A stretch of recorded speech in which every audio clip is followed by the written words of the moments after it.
So somebody asked me to explain, how do you know that you're a powerful person? And I was like, this is good. So first and foremost, I want y'all to understand that most of the time when we're talking about powerful people, people confuse that with gifted people.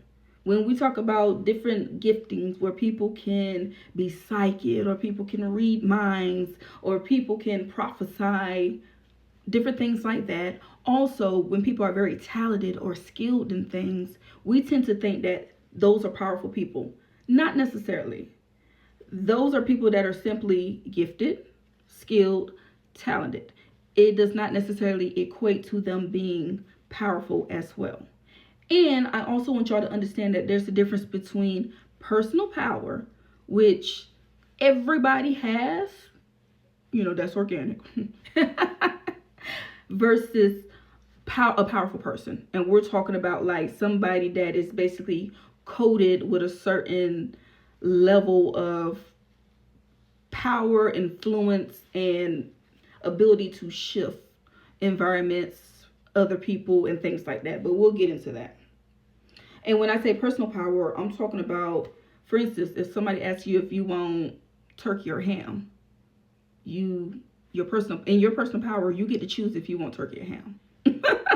Or somebody asks you if you want to go to the store. In your personal power, you get to say yes or no. So everybody kind of has personal power.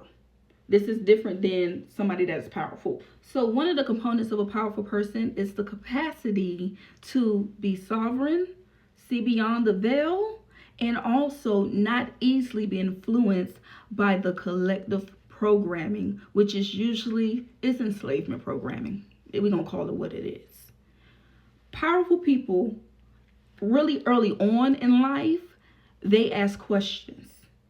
They don't just do what they're told. They want to know why. They want to have understanding of why they're moving and functioning in the way that they're being told to do so. They usually become very self-aware early on in life, and this helps them to observe the people in the world around them and ask questions about, why do people operate this way? Why should I operate this way that I'm being told to do so?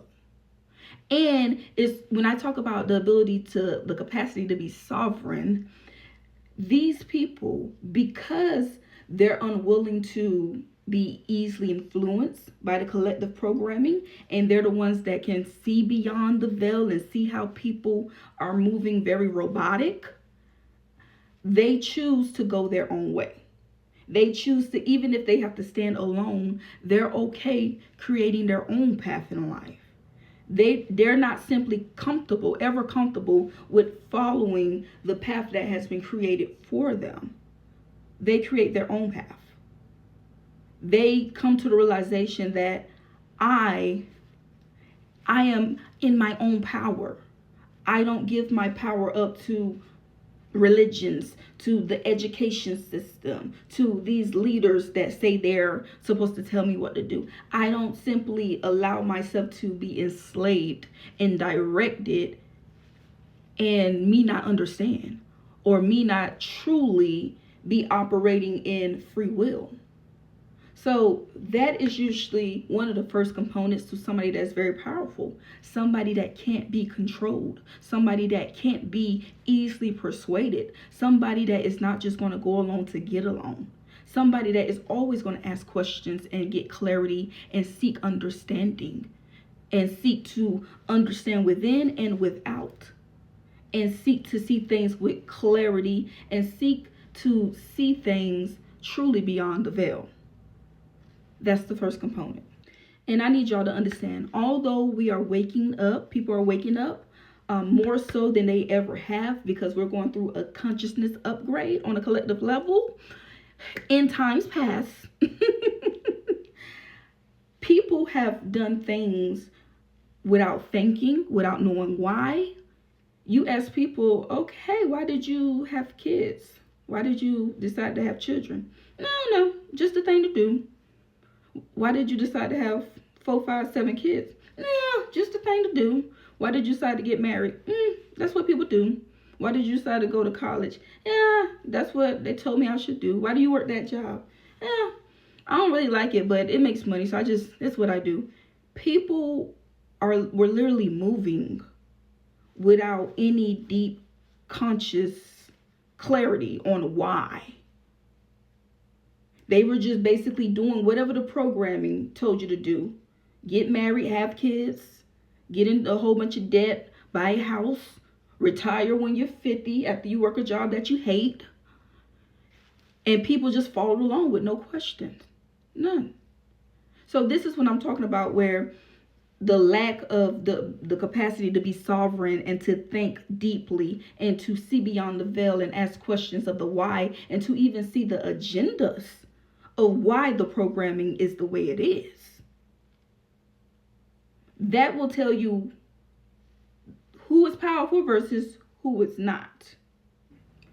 Number 2, the next component to being a powerful person is the direct ability for that person to influence others.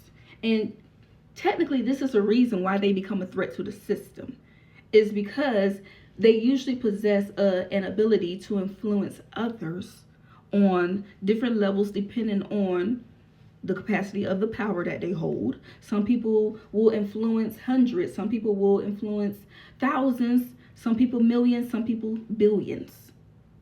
And it's like the more you can influence, the more you're powerful, because truthfully, that means your frequency is so large that it reaches out to hundreds, thousands, millions, and billions. And this is why very powerful people become a threat to the system, because now you're disrupting the programming, the chaotic, dysfunctional enslavement system of hundreds, thousands, millions, and billions of people. That's the issue for a system that feeds off of hundreds, thousands, millions, and billions of people, and need them to be in a coma-like state, in a slave-like state, in order to continue to feed off of them. Now you're here making people think deeper, having people question things finally for one time in their life, and the system don't necessarily like you being a disruptor.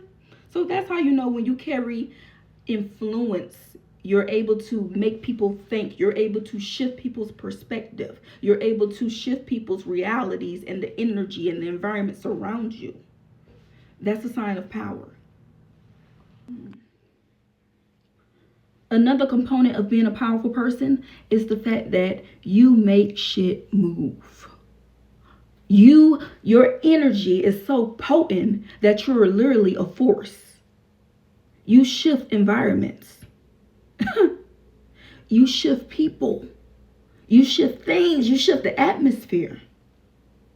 You're so energetically potent that you're a force to be reckoned with.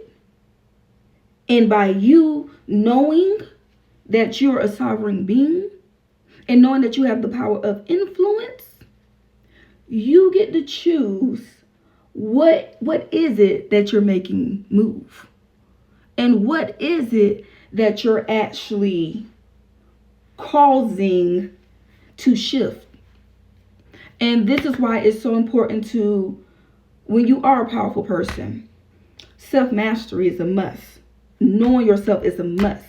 Number 2, not getting caught up in the drama and the trauma of what this world will try to dump on you. Because I'm going to tell you this, the reason why this world attempts to traumatize powerful people, especially in their youth, is because if they can't kill you, they want to turn you dark. And I'm going to tell you, as a powerful person, you usually represent source energy. So you represent duality. You represent light and darkness.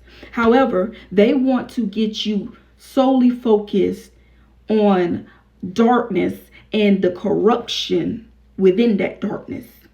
So they want you to be in bitter resentment, anger, and rage that never is resolved. And it's almost like in a victim state, because now you can use your impact, your influence, and your sovereignty to add to the chaos of this world. And that's where you see powerful people that are causing more chaos and destruction and darkness because they haven't really learned discipline. They haven't learned the ability to transmute. They haven't learned the ability to self master and not allow these things around themselves to consume them. So, one thing I will say about powerful people, especially those who are called to do great things in this world and leave this place better than they found it, they have to go through an initiation process to refine them, to mature them, to make sure that they use their power responsible. And I remember when I was doing ayahuasca in Brazil last year, on the first trip, ayahuasca, she came to me and she looked like a beautiful indigenous lady, almost like one of those Mexican dancer ladies, right? She had this beautiful red skirt and she was just so beautiful and she was just so lively. And she told me, she said, you and I are one and the same. We have the ability to transform people. We have the ability to influence people and get them to do whatever we want them to do. And she showed me the people, because it was a whole bunch of people and everybody was under the influence of ayahuasca. And she was like, look at them. And the people was moving like zombies. And she was like, all of this is me.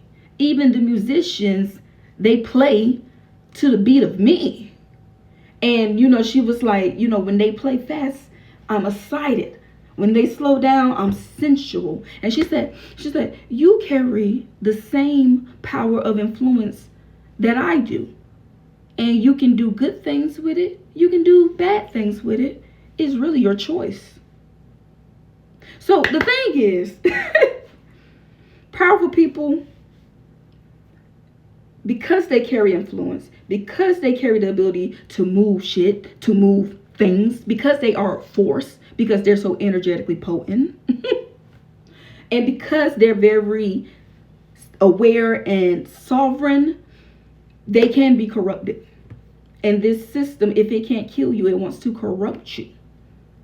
So that you don't do, so that you're not necessarily adding to freeing people, but you're adding to basically allowing people to be further and deeply enslaved. And that's why you have to be very conscious of how are you using this influence and this power and this energy. Exactly what are you moving? And what are you influencing? And are you freeing people or are you bringing them deeper into captivity?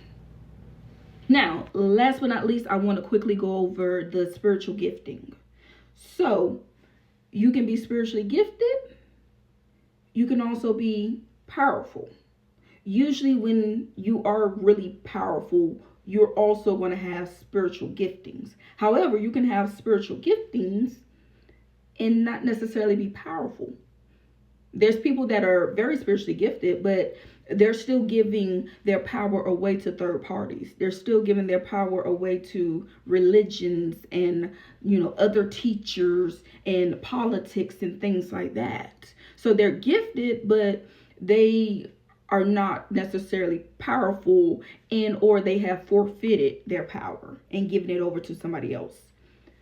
Most powerful people, they are going to be spiritually gifted.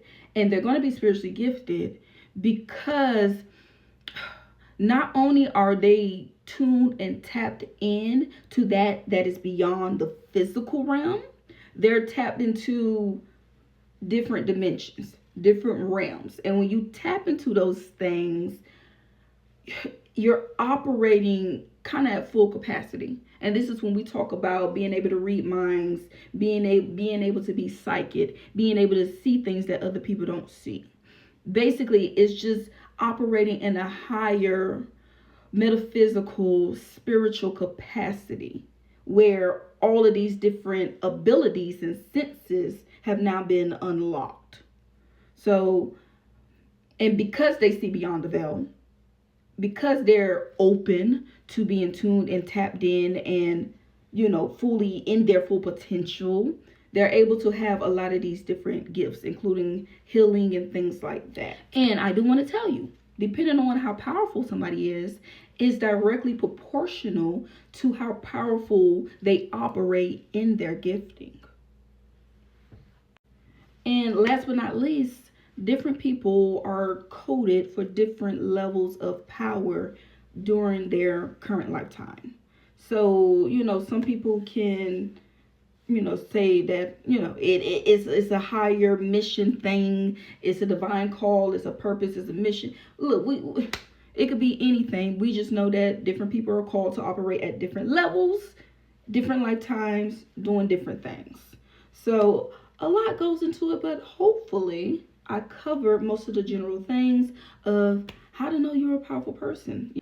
And I want y'all to just be aware. Again, just because somebody is operating in different spiritual gifts, and even they can say spiritual callings, and declaring that they're this or that, or that they do this or that, and they have all type of spiritual trinkets and stuff like that. That doesn't confirm anything. That doesn't confirm anything. We need to be careful about paying attention to the outer appearance and what people are saying they do. Because a lot of people are doing a lot of things out here and they're powerless. Their shit is falling flat. There's no power, no influence, nothing. So just be discerning. Don't take everything for face value, and know that real power, it has fruit.